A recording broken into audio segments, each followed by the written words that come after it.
Halo teman-teman, hari ini kita akan belajar mengenai sistem saraf. Kalian tahu nggak sih sistem saraf itu apa? Ternyata dalam satu tubuh manusia terdapat miliaran sel saraf, yaitu sekitar 100 miliar di otak dan 13,5 juta di sumsum tulang belakang. Jadi, apa sih itu sistem saraf? Sistem saraf adalah sistem kompleks yang berperan dalam mengatur dan mengkoordinasikan seluruh aktivitas tubuh.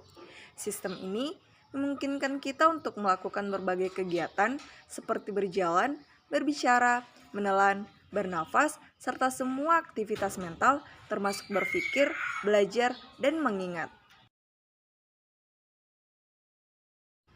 Struktur sistem saraf, yaitu dendrit, nukleus, akson, selubung mielin, sel sekawan, terminal akson, nodus Ranvier, dan juga badan sel. Susunan sistem saraf terdiri dari otak dan sumsum tulang belakang. Sistem saraf terbagi menjadi dua, yaitu sistem saraf pusat dan sistem saraf tepi.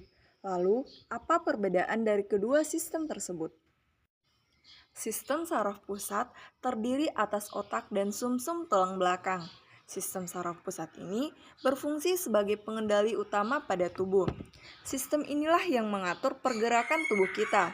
Misalnya, saat tangan kita melakukan gerakan refleks ketika kita menyentuh panci yang panas.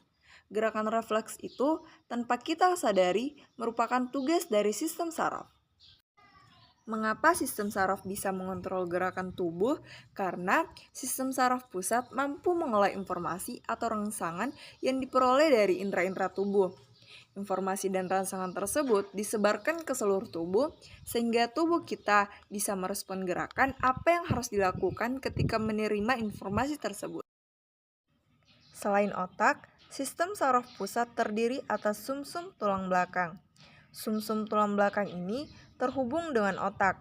Bagian pangkalnya disebut medulla oblongata dan bagian memanjang dalam rongga tulang belakang disebut medulla spinalis.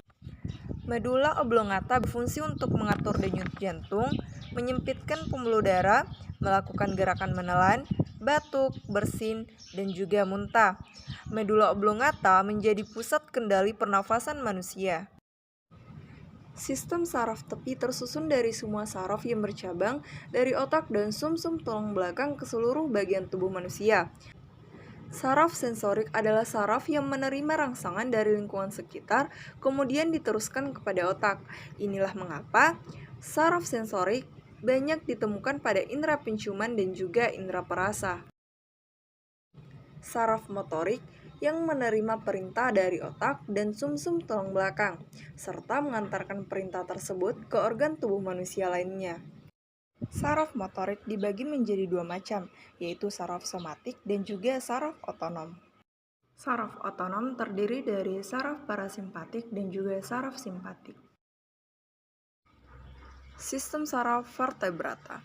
Salah satu contohnya yaitu sistem saraf pada Pisces. Ikan mempunyai otak yang pendek, lobus olfactiorus, hemisfer septal dan diencephalon kecil, sedangkan lobus octopus dan cerebrum besar. Ada 10 pasang saraf kranial. Korda sistem sarafnya tertutup dengan lengking-lengkung neural sehingga mengakibatkan saraf spinal berpasangan pada tiap segmen tubuh. Pada ikan, otak besar dan otak tengah berhubungan dengan saraf penglihatan. Kedua otak ini berkembang dengan baik, sedangkan otak kecil merupakan tempat saraf keseimbangan dan gerak sisi. Otak kecil berkembang dengan baik. Linea literalis atau gurat sisik merupakan sistem saraf yang terdapat pada ikan dan terletak pada bagian kepala serta tubuhnya. Bagian ini memiliki fungsi penting untuk mendeteksi mangsa, cara mempertahankan diri dari predator dan aktivitas memijah.